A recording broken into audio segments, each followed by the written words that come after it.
Hello everyone, welcome to another daily current affairs class.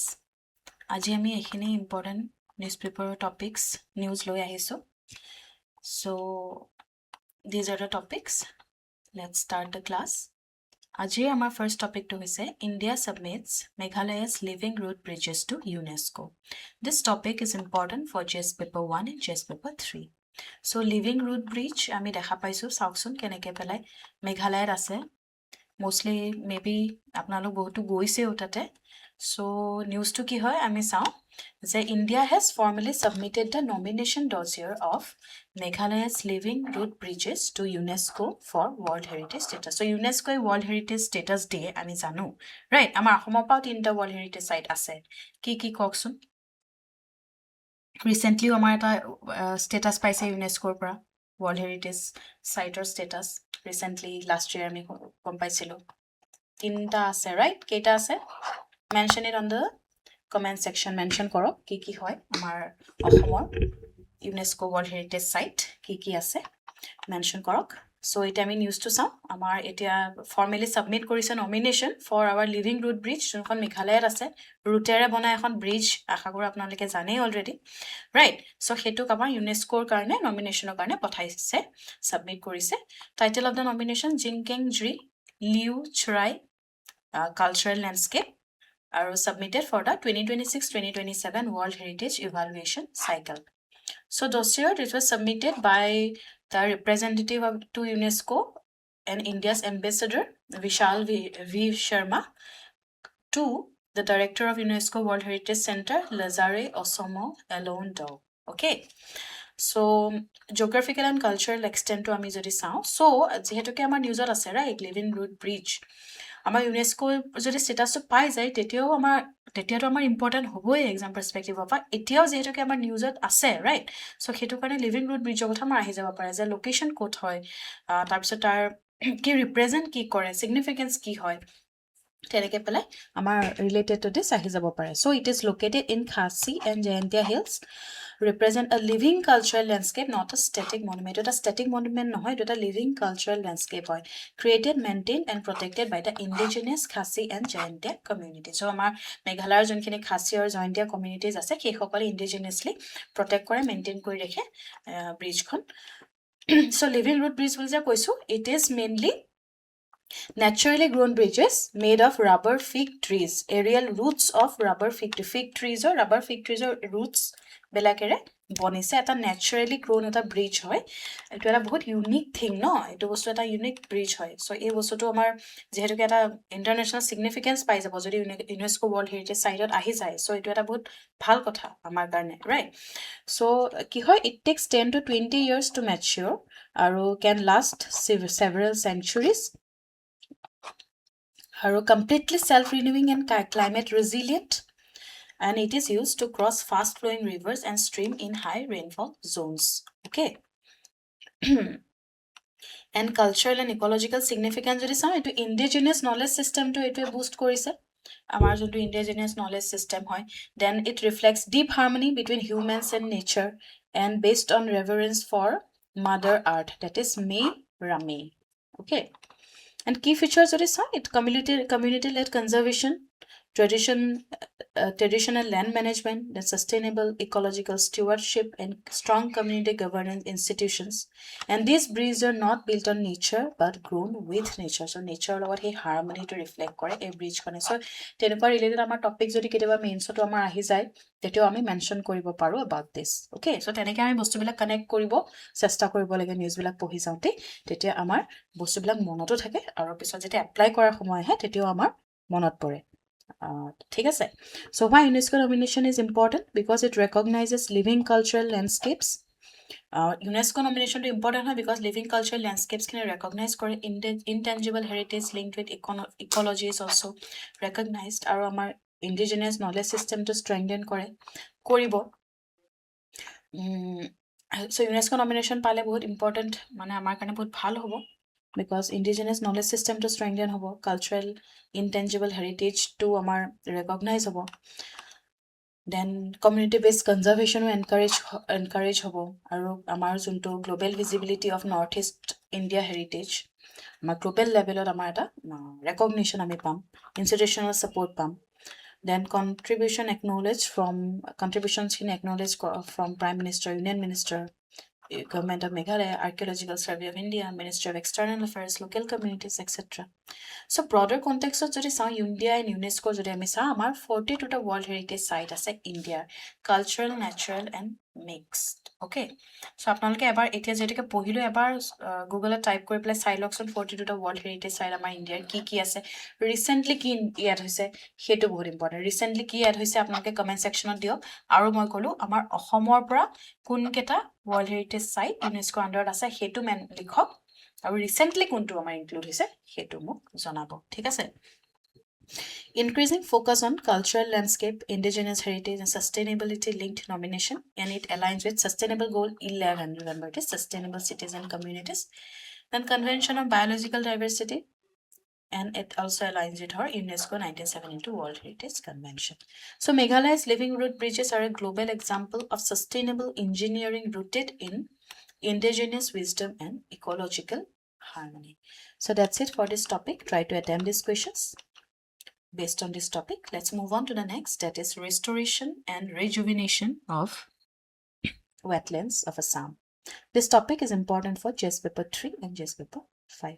So restoration and rejuvenation of wetlands of amar Assam kisman initiative lua goise.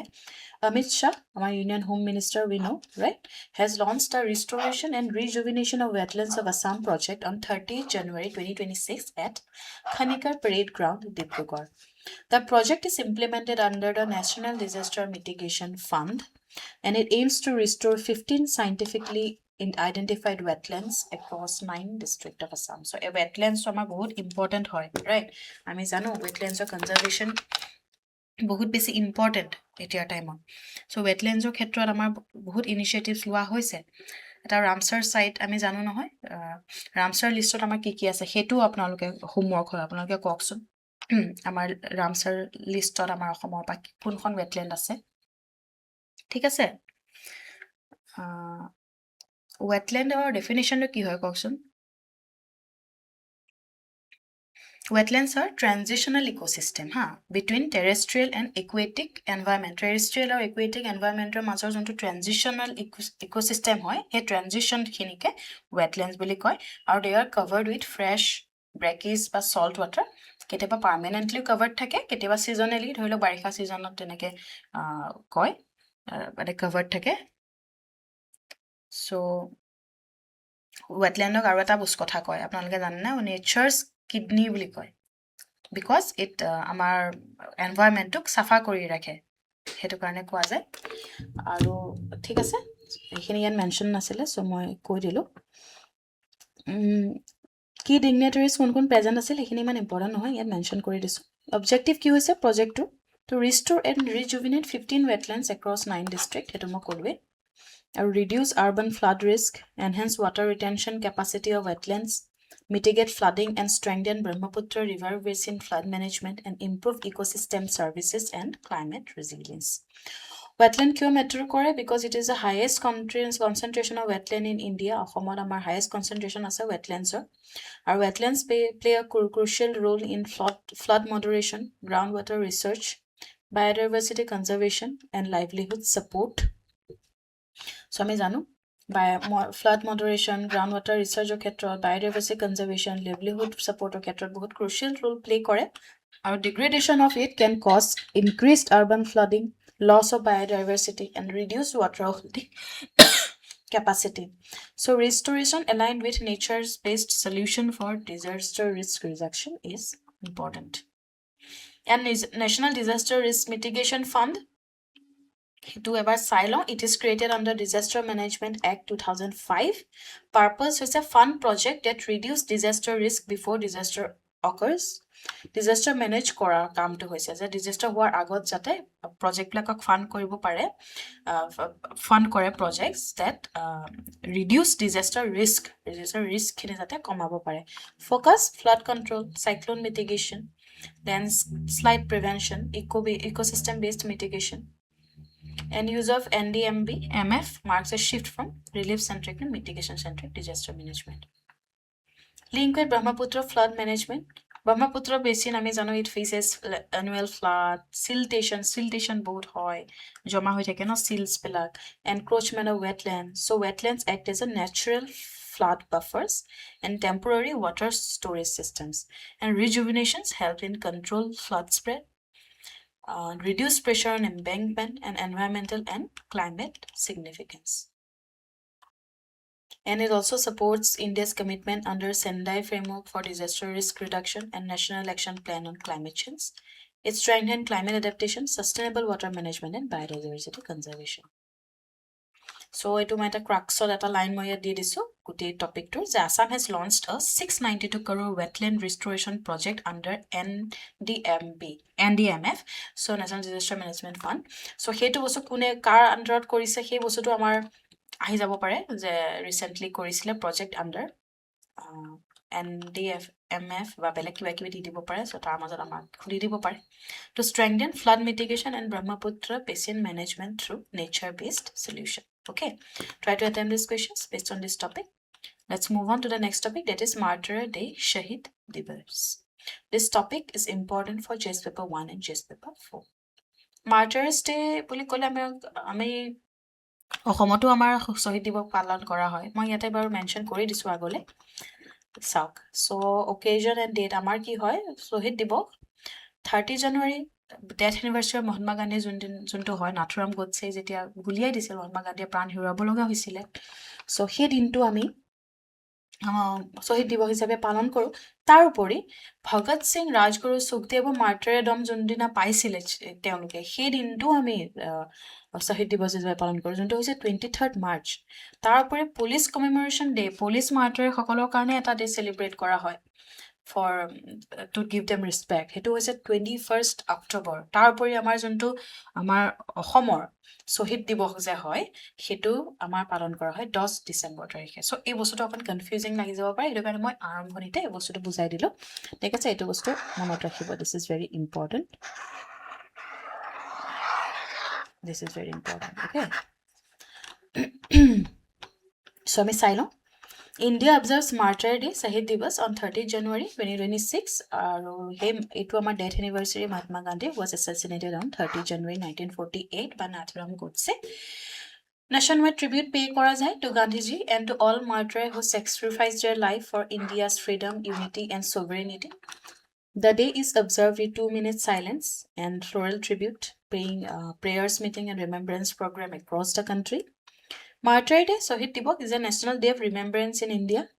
It will honor freedom fighters, soldiers, and all individuals who laid down their life for their nation. So 30 January ama Martyr Day celebrate kora hoy. Gandhiji led Indian freedom struggle through truth and non-violence, right? Through truth and non-violence, Satya and Ahimsa pathera teo freedom struggle nijor contribution disil, and he became a global symbol of peaceful resistance. Peaceful resistance or a global symbol hoi teo role, and his assassination was considered a national tragedy, leading to the declaration of 30 January as Martyrs Day. Okay, so ekhine mi buji palo other Martyrs Day hetu moi bujai dilo already etu chart to thik ase. So let's move on. Our importance ki hoy in a rapidly changing world market marked by technological transformation, global conflict, social challenges unla amar eta prithibhi khona bahut changes ahi ase right, rapidly changing. So hetu time mane Martyr Day eta reminder hoy of integrity, courage, selfless service. ami jiman khini jor pra ami ahisu amar root to amar he history to juntu লৈ আমি proud feel কৰিব লাগে যোনখিনি অৱদান সেই সকল লোকৰ সেই বস্তুখিনিক আমাক ৰিমাইন্ড কৰে এই দিনটোৱে আৰু specially relevant for youth encouraging democratic values national unity civic responsibility সেই বস্তুটো আমাৰ ইউথ সকলৰ মনলৈ আনে সো এইবিলাক বস্তু মানে আমাৰ সেলিব্ৰেট কৰাটো কমেমৰেট কৰাটো বহুত বেছি ইম্পৰ্টেন্ট হয় সো এতিয়াৰ যুগত মানে এই বস্তুবোৰ হৈ থকাটো বহুত বেছি important and values associated with Martyr Day যদি চাওঁ sacrifice for a larger cause, commitment to democracy, non-violence and peace, national unity and constitutional morality এই বস্তুবোৰ আমাক এতিয়া পিস ৰাখিবৰ কাৰণে বহুত ইম্পৰ্টেন্ট এই আইডিওলজিজ বোৰ সেই বস্তুবিলাকে আমাৰ এটা ৰিমাইন্ডাৰ হয় এই ডেবোৰ ঠিক আছে So relevance of Mahatma Gandhi in contemporary India etu bostu moi apunar aji eta article eta palo So hetu karone moi alopman mention kori dilu yate. You can take a look that our relevance ki hoy in contemporary India. Some tribunal article eta paisilo tate লিখিছিলে যে highlights খিনি আমি চাই লওঁ Gandhi's philosophy of non-violence, ahimsa, truth and self-reliance continue to influence India's moral and constitutional framework. Gandhian principles find reflection in the DPSP, including village self-governance, cottage industry and decentralization. So আমাৰ DPSP আমাৰ আছে Gandhian philosophy principles, right? So তাত আমি পঢ়িছোৱে যে village গভৰ্নেন্সৰ ওপৰত cottage industry ডিচেন্ট্ৰেলাইজেশ্যনৰ ওপৰত তেওঁৰ যিখিনি আইডিঅলজি সেইখিনি আমাৰ ফলো কৰা গৈছে আমাৰ কনষ্টিটিউশ্যনখনতো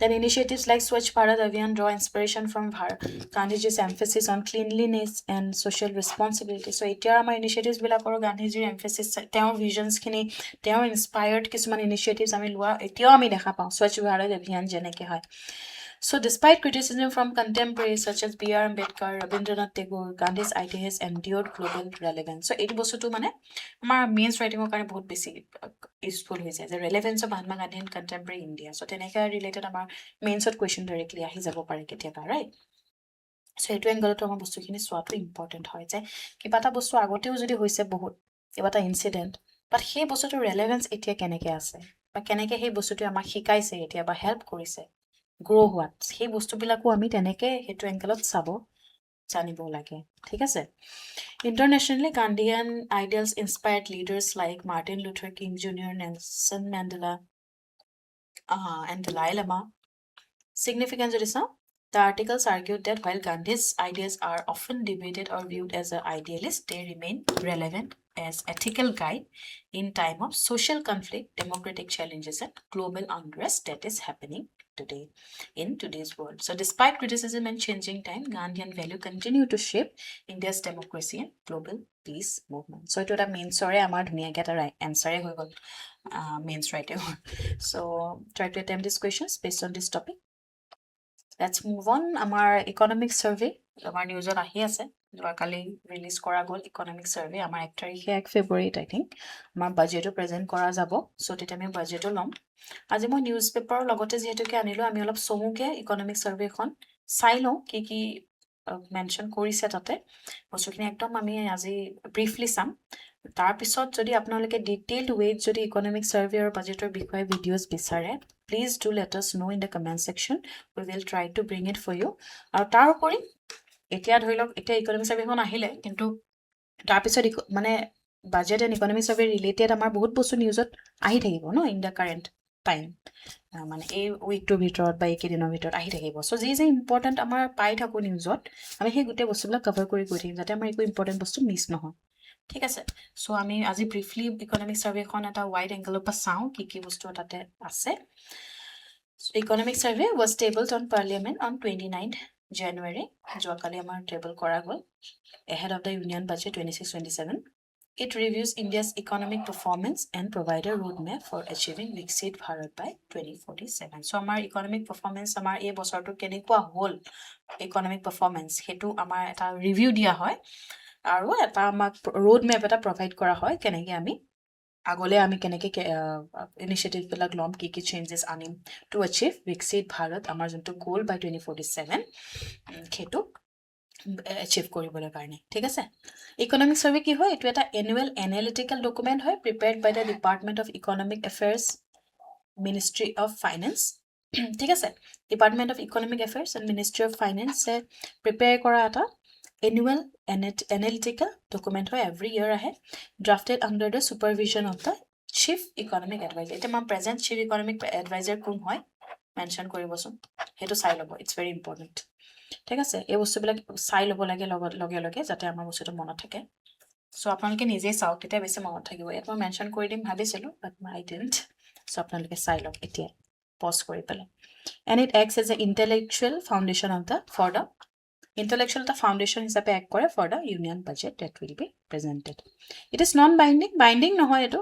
it is a মানে এটো এটা but highly influential হয় suggestive way হয় এটো suggest কৰা যায় it is binding নহয় মানে এটো হবই লাগিব বুলি তেনেকুৱা হেৰি নাই but highly influential. Or amar APSC UPSC karone mainly bahut beshi important hoy amar exams ot aha dekha pao ami related to economics survey. So etui kolu moi for conceptual clarity, data interpretation and policy direction often used by APSC and UPSC. Historical background jodi ami saw first introduced korisel 1950 and 51 as a part of budget document. Since 1964 presented separately before the budget. So agote ki hoisile part of the budget ekelage introduce kora goisil. মানে 1950 51 বা 63 64 leke 64 leke ekelage budget লগত present kora goisil. But since 1964 presented separately before the budget. So budget present kor agot separately economic survey khon present kora hoy azikali. Objective hoise to enable parliament to debate economic trends before fiscal proposals. The central theme of economic survey 2026 jodi saw strategic resilience and strategic indispensability. Eto monat rakhibo de, it is important. Strategic resilience and strategic indispensability is the central theme of economic survey this year. India should not grow fast but become globally indispensable in manufacturing sector, service sector, supply chains, and digital public infrastructure. This aligns with Viksit Bharat by 2047. So India fast grow hobo nalage, but it should become globally indispensable in manufacturing sector, service, supply chain, and digital public infrastructure. So overall state of the economy ami jodi saw ki ase tate growth performance jodi saw fiscal year 26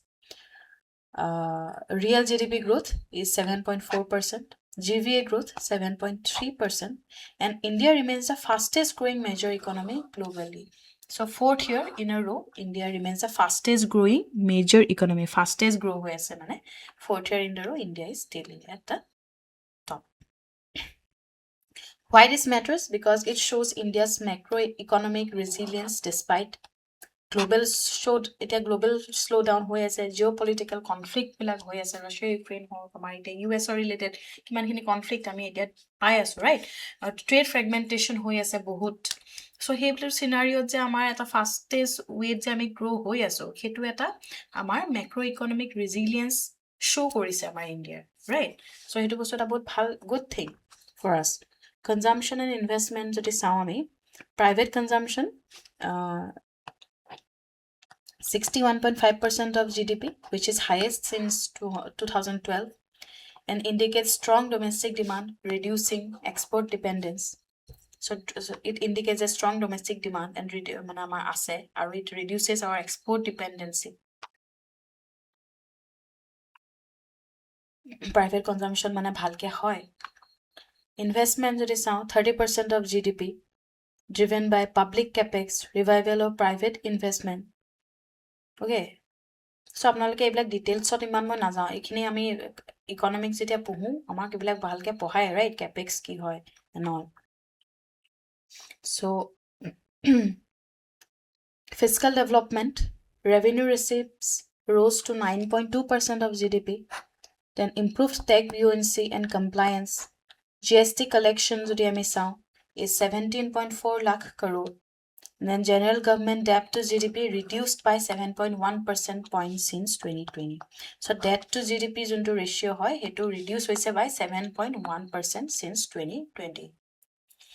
Signifies balanced fiscal consolidation plus growth stimulus. Ate amar ta balance ta fiscal consolidation ase growth stimulus amak signify korise etwe.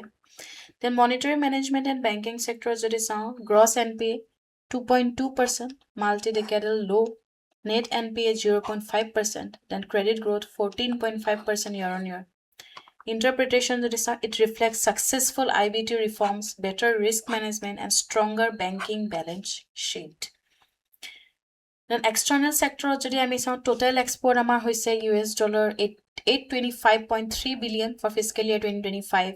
Service export or khetrot jodi ami saw okol service or khetrot total export to amar sob thakibo. Service or khetrot jodi saw 387.6 billion. Their forex reserve jodi ami saw 7.1.4 billion. 11 month import cover hoy ase mane amar, thik ase ami jodi 11 month import koru tetia amar এই এমাউণ্টটো মানে আমি 11 মান্থলৈকে আমি import কৰিব পাৰিম এইটো এমাউণ্টৰে চ' ইমানখিনি আমাৰ ফৰেষ্ট ৰিজাৰ্ভ আছে so' India's largest recipient of global remittance আমি ইণ্ডিয়া গ্ল'বেল ৰেমিটেন্স যে ৰিচিভ কৰে বেলেগ বেলেগ জেগাৰ পৰা যে আহে বেলেগ বেলেগ জেগাৰ পৰা আমাৰ ইণ্ডিয়াই চবতছে বেছি ৰেমিটেন্স ৰিচিভ কৰে বুলি কৈছে ৱৰ্ল্ডৰ বেলেগ বেলেগ কাণ্ট্ৰিজৰ পৰা Services exports and plus remittance equal to external stability cushion at amar ase. Inflation trend why so low? Because average CPI inflation amar 1.7% due to food price moderation, fuel price stability, better supply side management. So inflation trend, food price moderation, it creates a space for growth oriented monetary policy, right? The sector-wise performance made us now. Agriculture sector, food grain production 75 mm LMT. Horticulture output exceed food grain. Emphasis on biodiversity. Emphasis on diversification of rural income. Services contribute 73.6% of GDP. India is the 7th largest service exporter, major FDI destination. Industry and manufacturing sectors manufacturing growth crossed 9%. Then PLI scheme, 2 lakh crore investment, 12.6 lakh jobs. Infrastructure push CapEx increased 4 times since fiscal year 18. Near complete railway electrification. Airport doubled. Airports double by 2014 or by 2025. Then power discoms turn profitable. So infrastructure is a multiplier for inclusive growth, right? So hetu khetrot ami dekha paiso infrastructure push develop hoise bahut khini infrastructure point of view pra. The social sector and human capital schools years improve hoise expansion of IIT, IIM, AIMS. Employment 56.2 crore persons were given employment. Ishram more under 31 crore unorganized workers are registered. Poverty reduction jodi ami sao MPI decline hoise. Multidimensional poverty index decline hoise from 77.3% to 11.28%. Okay, so our poverty bahut khini komise ami dekha paiso and it reflects impact of direct benefit transfers hoy social security scheme by infrastructure access on khini mane pai ase hekhini kane poverty ami bahut decline ho ami dekha paiso. Then strategic vision, discipline swadeshi, 3-tier approach. Strategic urgency, important economic feasibility and cost effectiveness. So integrate with global value chain without over dependency is important. Okay, so ami aji alop somuke anilu topic to ami ako important related to these things. I mean important easy hoy ami detailed way ami size am current affairs so thik ase aji jete amar bahut khini topic asile ami time limited hoy ami besi lengthy ami koribo noaru class to hetu karone moi important jonkhini bostu upora porike jonto skeleton hoy hetu moi aji provide korilu baki important bilak ami nishoy lom class ot agole. So try to attempt these questions based on this topic. Let's move on to the next topic, that is India ranks 2nd in global consumer confidence. This topic is important for GS paper 3.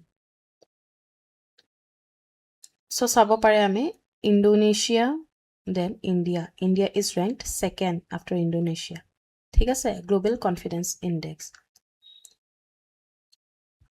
India has ranked 2nd globally in consumer confidence in January 2026. Ranking is based on LSEG Ipsos Primary Consumer Sentiment Index. India is placed just behind Indonesia. So Indonesia first ot ase, second ot India ase. Okay, first ot Indonesia.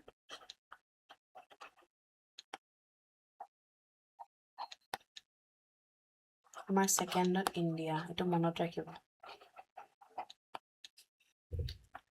It reflects strong domestic demand and optimism regarding economic growth and employment. So amar je strong domestic demand eta ase he bostu to reflect korise, right? Aru optimism regarding economic growth and employment or khetot he optimism to amak reflect korise.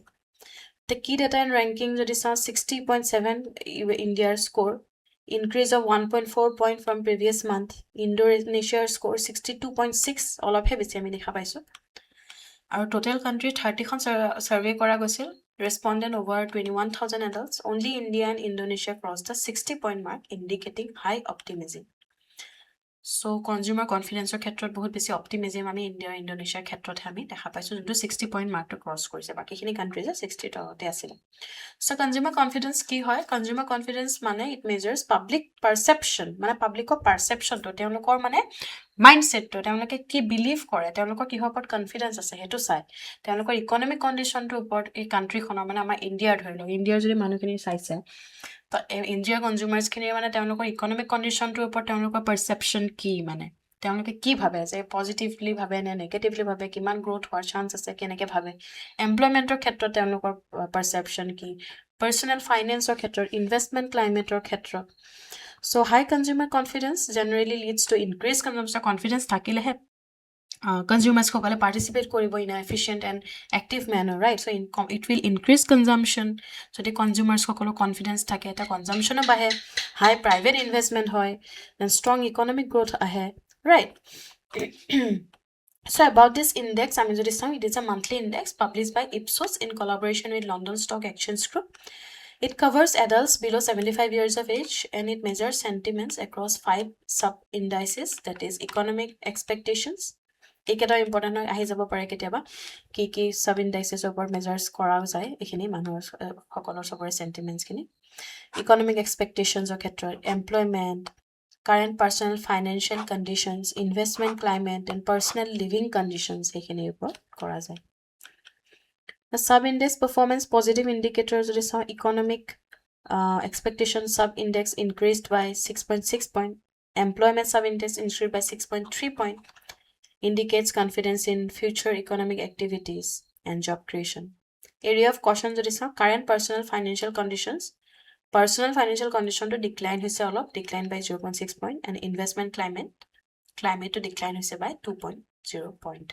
It suggests household remain cautious about saving and investment despite optimism. So, হেতু পৰা আমি গম পালো যে households বিলাকত মানে cautions থাকে about saving and investment despite optimism আছে যদিও so current personal financial condition or investment climate or ক্ষেত্ৰত অকমান আমি দেখা পাইছো they are being a bit reluctant. Global context যদি চাওঁ global consumer confidence showed modest improvement.